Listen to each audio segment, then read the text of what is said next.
Hello friends, welcome to my channel ATM classes by Satyam. तो आज हम लोग अलजेब्रा का नेक्स्ट पार्ट पढ़ेंगे। तो पिछले वीडियो में हम लोगों ने बाइनरी ऑपरेशन के बारे में जान लिया था। साथ ही साथ हम लोगों ने जाना था कम्यूटेटिव प्रॉपर्टी और एसोसिएटिव प्रॉपर्टी। अगर आप लोगों ने वो वीडियो नहीं देखा है तो आपको डिस्क्रिप्शन में उसका लिंक मिल जाएगा। तो आज हम लोग आते हैं आइडेंटिटी पर।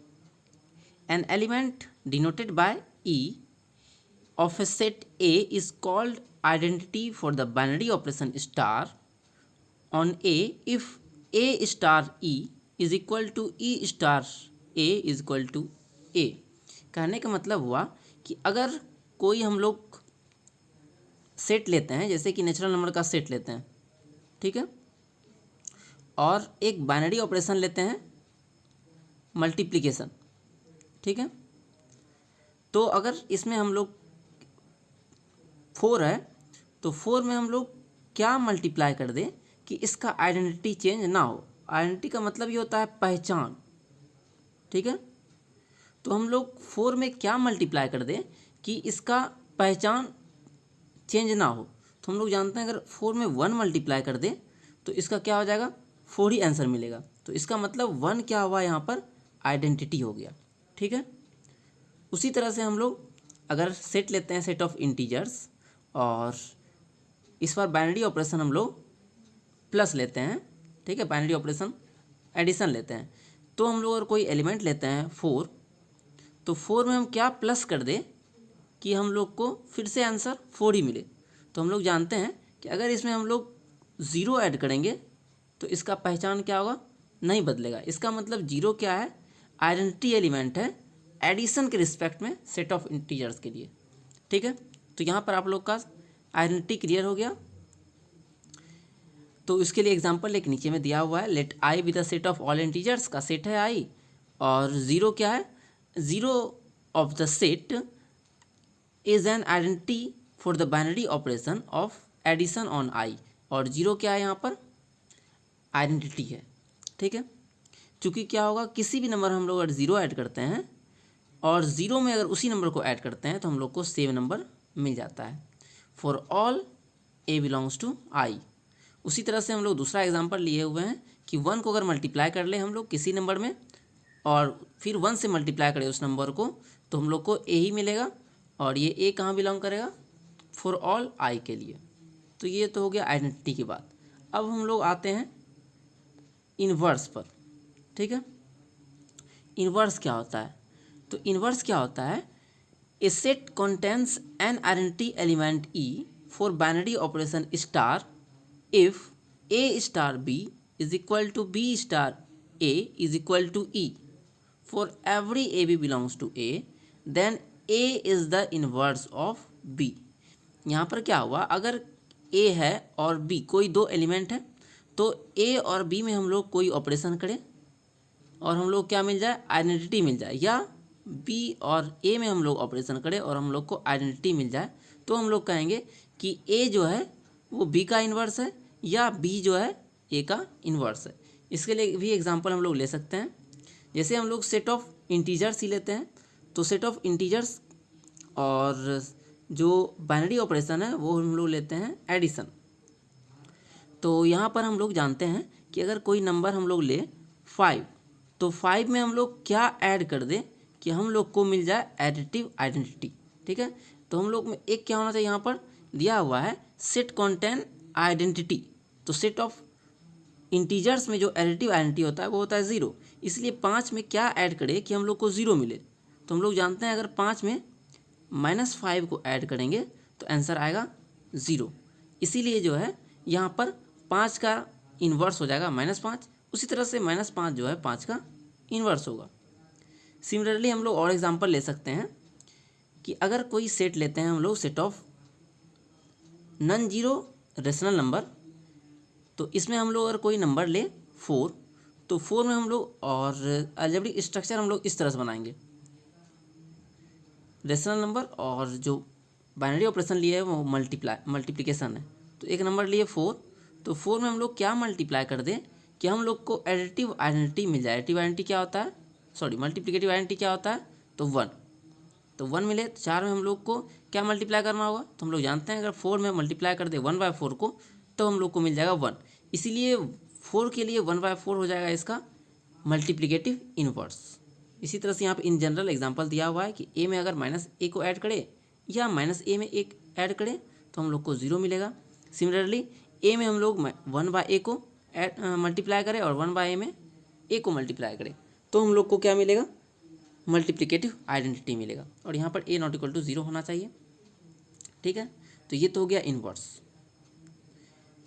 अब हम लोग पढ़ेंगे एक न्यू टर्म जो कि आप लोग अभी तक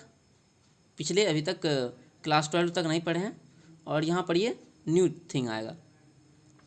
मान लेते हैं कोई एक सेट है जिसमें कि 6 एलिमेंट, ठीक है, 7 एलिमेंट है, 0 1 2 3 4 5 6, ठीक है। और हम लोग अब दो तरह का ऑपरेशंस, अभी तक हम लोगों ने जितना काम किया था वो था सिर्फ एडिशन या मल्टीप्लिकेशन था, और अब जो हम लोग काम करेंगे वो डिफरेंट टाइप का ऑपरेशन होगा। ठीक है, तो अब हम लोग एक और डिफाइन किए हुए हैं इस तरह से, एडिशन को सर्कल के अंदर लिखे हुए हैं और यहाँ पर मल्टीप्लिकेशन को भी सर्कल के अंदर लिखे हुए हैं। इसका एक और नाम होता है जो कि मैं बताऊंगा आगे अभी। Let a and b be any two members of the set S, then we defined a operation b is equal to a plus b if a plus b is less than 7। तो हम लोग क्या देखते हैं कि अगर कोई भी दो एलिमेंट ले हम लोग इसका a और b, तो अगर उसका जोड़ 7 से छोटा होगा तो आंसर क्या हो जाएगा, a प्लस बी आएगा। इसका आंसर a प्लस बी, मतलब इस दोनों को जोड़ देंगे। जैसे कि हम लोग ले अगर कोई एलिमेंट लेते हैं, एक लेते हैं 2 और एक लेते हैं 3, तो इसका आंसर क्या आ जाएगा, 2 और 3 को सिंपली जोड़ देंगे, तो 2 और 3 का सिंपली जोड़ कितना आ जाएगा 5। तो 5 चूँकि 7 से क्या है, छोटा है, तो 2 + 3 बराबर हो जाएगा ये 2 ऑपरेशन 3 बराबर 5 होगा। उसी तरह से हम लोग और एग्जांपल ले सकते हैं कि 3 ऑपरेशन ले लेते हैं, एक 2 ले लेते हैं, तो यहाँ से मिल जाएगा हम लोग को 5। And if a plus B is equal to और ग्रेटर देन 7, लेस देन के लिए क्या होगा, सिंपली इस दोनों का ऐड। लेकिन अगर इसका सम 7 से बड़ा हो जाए या 7 के बराबर हो जाए, then it is equal to the remainder when a plus B divisible by 7। तो इसका आंसर जो होगा वो रिमाइंडर के बराबर होगा। और कौन सा रिमाइंडर, जब a प्लस बी जो हमारा आंसर आया होगा उसको हम लोग क्या करेंगे, 7 से डिवाइड कर देंगे, जो रिमाइंडर आएगा वही आंसर होगा। जैसे एग्जांपल हम लोग लेते हैं 2 + 6, ठीक है, तो 2 ऑपरेशन 6 करते हैं, तो आंसर कितना आएगा यहाँ पर 8। तो 8 चूँकि क्या है 7 से बड़ा है, तो अब हम लोग क्या करेंगे, 8 में 7 से डिवाइड करेंगे, ठीक है, 7 से 1 बार में यहाँ आ जाएगा, और रिमाइंडर हम लोगों का क्या आ गया, 1 आ गया। इसीलिए जो इसका आंसर होगा 2 ऑपरेशन 6, तो इसका आंसर हो जाएगा 1, जो रिमाइंडर आएगा वही आंसर हो जाएगा। उसी तरह से एक और एग्जांपल यहाँ पे लिया गया है, 5 ऑपरेशन 5 है, तो इसका सम क्या आएगा 10 आएगा, और 10 क्या है 7 से बड़ा है, इसीलिए हम लोग क्या करेंगे 7 से 10 में डिवाइड कर लेंगे, तो 7 × 1 = 7 और यहाँ पर 3 आ जाएगा, इसीलिए आंसर क्या आ गया, तो 3 आ गया। 5 + 5 जो हम लोग लिए तो आंसर आया इसका 3। उसी तरह 6 + 6 क्या आ गया, 5 आया। कैसे आया, क्योंकि 6 + 6 होता है 12, और 12 को जब 7 से हम लोग डिवाइड करेंगे तो रिमाइंडर आएगा 5। इसी तरह से हम लोग कुछ भी एग्जांपल ले सकते हैं और भी। मान लेते हैं हम लोग लेते हैं 6 + 5, तो 6 + 5 यहाँ पर 11 आएगा, और 11 को जब हम लोग 7 से डिवाइड करेंगे तो रिमाइंडर आएगा 4, तो 6 + 5 = 4, ठीक है। और इसका नाम जो होता है ये होता है नाम इसका एडिशन मॉडुलो, ठीक है, इसको हम लोग कहते हैं एडिशन मॉडुलो, ठीक है। और चूंकि 7 से हम लोग कर रहे हैं यहाँ पर, इसलिए इसको कहते हैं एडिशन मॉडुलो 7। और अगर मान लेते हैं हम 8 से अगर करते डिवाइड, तो वहाँ पे कहते हैं एडिशन मॉडुलो 8, ठीक है। उसी तरह से अब हम लोग मल्टीप्लिकेशन को डिफाइन करेंगे। अगर a × b 7 से छोटा हो रहा है तब डायरेक्ट आंसर हो जाएगा a × b जो मल्टीप्लाई करके आएगा। लेकिन अगर a × b 7 से बड़ा हो जाए, ठीक है, तब हम लोग का आंसर जो होगा वो फिर से 7 से डिवाइड करने के बाद जो रिमाइंडर बचेगा वही आंसर होगा। जैसे कि एग्जांपल हम लोग लेते हैं, 2 इंटू 3 6 आया, और 6 क्या है, 7 से छोटा है, तो डायरेक्ट यही आंसर हो गया। अब 4 इंटू 5 क्या होगा, तो 4 इंटू 5 20 हो जाएगा। अब 20 7 से बड़ा है, इसीलिए क्या करेंगे, इसको हम 7 से डिवाइड करेंगे और रिमाइंडर क्या बच जाएगा। तो यहाँ पर हम लोग देखते हैं, अगर 20 को 7 से डिवाइड करेंगे तो 7 दूनी 14 और बच जाएगा 6, तो हम लोग का आंसर क्या हो गया, इसलिए 6। उसी तरह से 5 5 या 25, और 25 को जो हम लोग 7 से डिवाइड करेंगे तो रिमाइंडर आ जाएगा 4, ठीक है। और 6 इंटू 6 हो जाएगा 36, और 36 को हम लोग 7 से डिवाइड करेंगे तो 7 बचे 35, तो एक जो है रिमाइंडर बच जाएगा, इसलिए इसका आंसर हो जाएगा 1। उसी तरह से आप लोग और एग्जांपल बना सकते हैं, जैसे कि हम बनाना चाहें अगर 2 ऑपरेशन 6, तो यहाँ पर आ जाएगा 12, तो 12 को 12 चूँकि 7 से बड़ा है इसलिए भाग देंगे, तो 7 5 12, तो इसका आंसर कितना आ जाएगा 5, ठीक है। We collect the result of 2 operations plus and addition separately in the form of table. अच्छा, जैसे इसको हम लोग कहे एडिशन मॉडुलो, इसका नाम क्या था, एडिशन मॉडुलो, ठीक है, एडिशन मॉडुलो 7। उसी तरह से जो मल्टीप्लिकेशन है उसको हम लोग कहते हैं मल्टीप्लिकेशन मॉडुलो 7, ठीक है। अब हम लोग क्या किए हैं, जितना आंसर आया टोटल को हम लोग एक टेबल के द्वारा हम लोग अब दिखाएंगे। जैसे यहाँ पर दिखाया गया है टेबल के द्वारा, यहाँ पर 0 है और 0 है, तो 0 को 0 से जब प्लस करेंगे आंसर 0 आएगा, और 0 चूँकि 7 छोटा है डायरेक्ट ही रह जाएगा। उस तरह से जब हम लोग 0 और 1 को ऐड करेंगे तो 0 + 1 1 होगा, और 1 7 छोटा है डायरेक्ट ही आंसर हो जाएगा। जब हम लोग फिर से 0, उसी तरह से हम लोग कोई भी एलिमेंट ले सकते हैं, 3 और 4, इसको जब ऐड करेंगे तो आ जाएगा 7, तो यहाँ पर होना चाहिए था 7, लेकिन चूँकि 7 क्या हो गया, तो 7 के बराबर हो गया।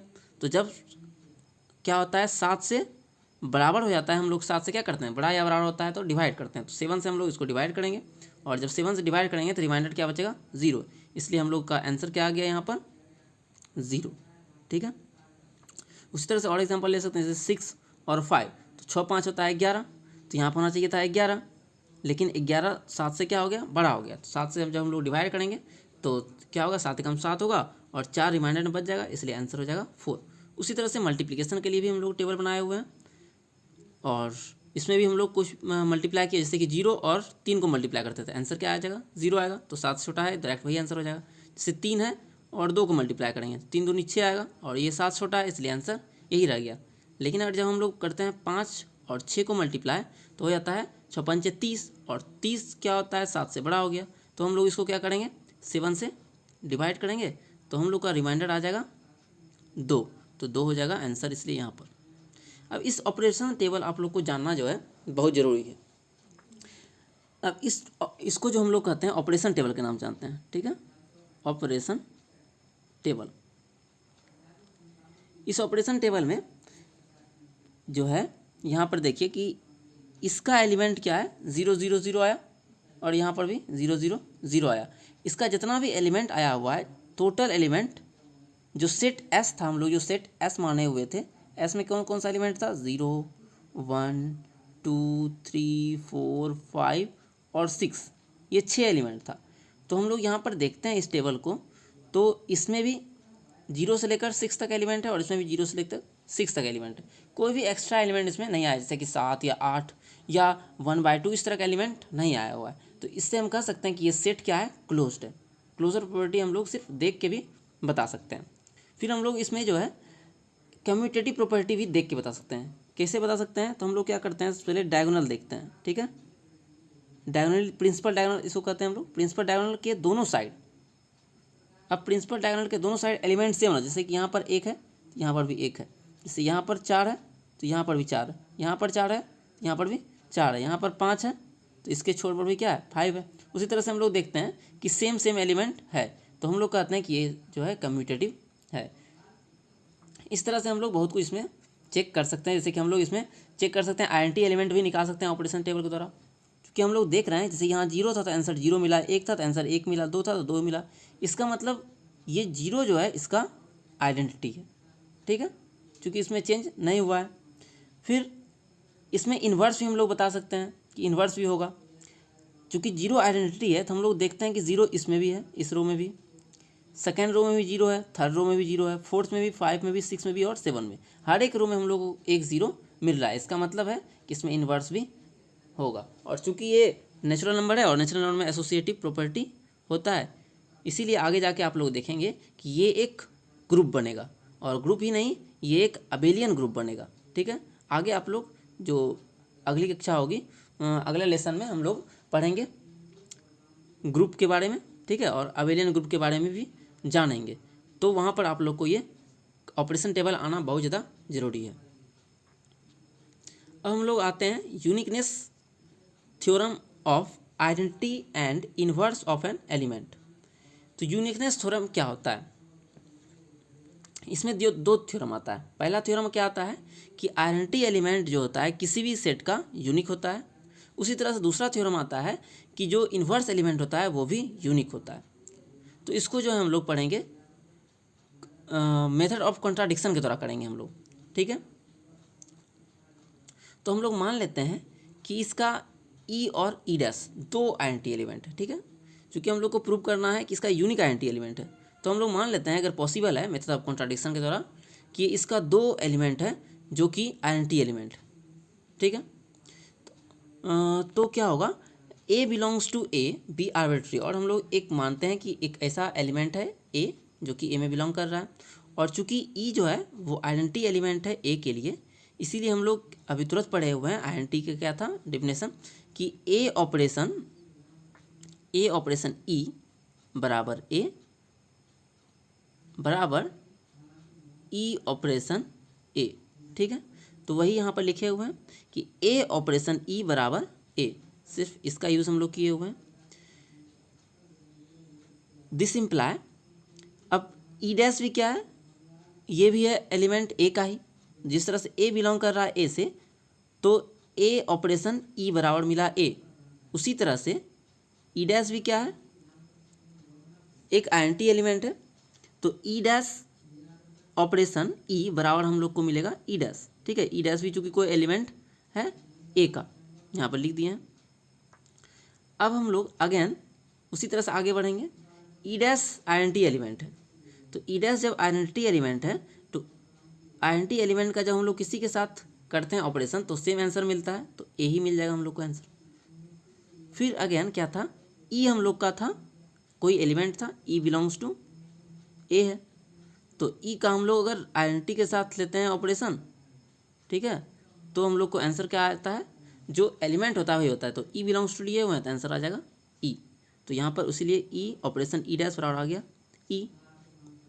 अब 1 और 2 से हम लोग को क्या मिलता है, इक्वेशन 1 में क्या था, ई डैश ऑपरेशन ई बराबर ई डैश, और यहाँ पर ई डैश ऑपरेशन ई बराबर क्या मिल गया ई, ठीक है।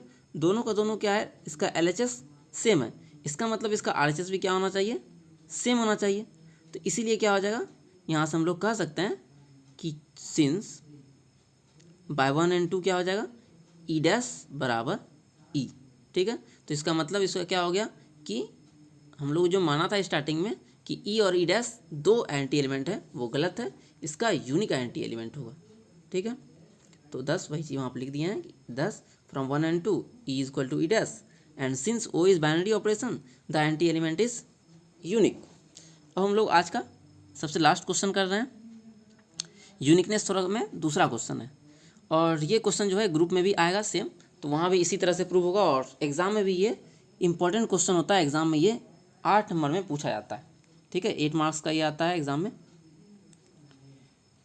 तो इस बार फिर से मान लेंगे, if possible B1 and B2 भी टू डिस्टिंक्ट इन्वर्स, फिर से हम लोग क्या मान लिए कि दो इन्वर्स है, ठीक है, ऑन द सेम एलिमेंट, एक ही एलिमेंट ए का दो इन्वर्स है। तो इन्वर्स में हम लोग पढ़े थे, आप लोगों को अगर याद होगा, ए ऑपरेशन बी बराबर क्या था, और बी ऑपरेशन ई, दोनों बी ऑपरेशन ए दोनों का मान हम लोग को आइडेंटिटी के बराबर मिलता था। तो यहाँ पर भी हम लोग देखते हैं कि क्या मिलता है। तो अगर इसका B1 और B2 दोनों का दोनों इन्वर्स है ए का, तो हम लोग को क्या मिलेगा, ए ऑपरेशन B1 और B1 ऑपरेशन ए बराबर ई मिलेगा। उसी तरह से चूँकि B2 भी इन्वर्स है ए का, तो ए ऑपरेशन B2 और B2 ऑपरेशन ए बराबर मिल जाएगा ई। अब हम लोग को इससे क्या होगा कि we have B1 operation a operation B2 बराबर लेके चलते हैं, ठीक है। तो यहाँ से हम लोग को क्या मिल जाएगा कि इसका वैल्यू हम लोग निकाले हुए हैं, ए ऑपरेशन B2 बराबर क्या आया था, यहाँ पर आया हुआ था ए ऑपरेशन B2 बराबर था ई, तो इसके जगह पर हम लोग लिख दिए ई और ये B1 एज इट इज़ रह गया। और B1 का जब हम लोग आइडेंटिटी के साथ ऑपरेशन करेंगे तो हम लोग जानते हैं जब किसी भी नंबर का आइडेंटिटी के साथ ऑपरेशन होता है तो आंसर क्या होता है, सेम मिल जाता है। तो आंसर यहाँ क्या आ गया, B1 आ गया। उसी तरह से हम लोग फिर दूसरा लेते हैं B1 operation a operation B2। तो यहाँ से हम लोग क्या मिल जाएगा, B1 ऑपरेशन ए, इसका मान है ई, तो इसके प्लेस पर यहाँ हो गया ई और B2 एज इट इज़ रह गया। अब फिर से हम लोग जानते हैं किसी भी एलिमेंट का जब हम लोग आइडेंटिटी के साथ ऑपरेशन करते हैं तो आंसर सेम होता है, मतलब इसका वैल्यू चेंज नहीं होता, उसका पहचान क्या होता है, बदलता नहीं है, इसलिए आंसर आ गया B2। अब चूँकि since the operation is associative, और ऑपरेशन क्या होगा, एसोसिएटिव है, इसीलिए क्या हो जाएगा यहाँ पर ये वैल्यू और ये वैल्यू एसोसिएटिव लॉ है तो होल्ड करेगा, ठीक है। यहाँ पर दिया हुआ है एसोसिएटिव ऑपरेशन होल्ड कर रहा है, ठीक है। अगर एसोसिएटिव होल्ड नहीं करेगा तो प्रूव करना यहाँ पर दिक्कत होता। तो यहाँ पर एसोसिएटिव प्रॉपर्टी होल्ड कर रहा है, तो ये और ये दोनों का दोनों क्या है, सेम ही है। तो इसका मतलब है कि इसका जो आरएचएस पार्ट होगा वो भी सेम होगा। Therefore we get B1 equal to B2। तो इसलिए इन्वर्स भी क्या होगा, जो स्टार्टिंग हम लोग माने थे वो कि B1 और B2 डिस्टिंक्ट हैं, वो गलत है, और इसलिए हम लोग को क्या हुआ, एक यूनिक इन्वर्स होगा किसी भी एलिमेंट का सेट में, ठीक है। तो यहाँ पर इस वीडियो में इतना ही। अगर वीडियो आपको पसंद आता है तो मेरे चैनल को सब्सक्राइब कीजिए और लाइक के बटन को नीला कर दीजिए। Thank you.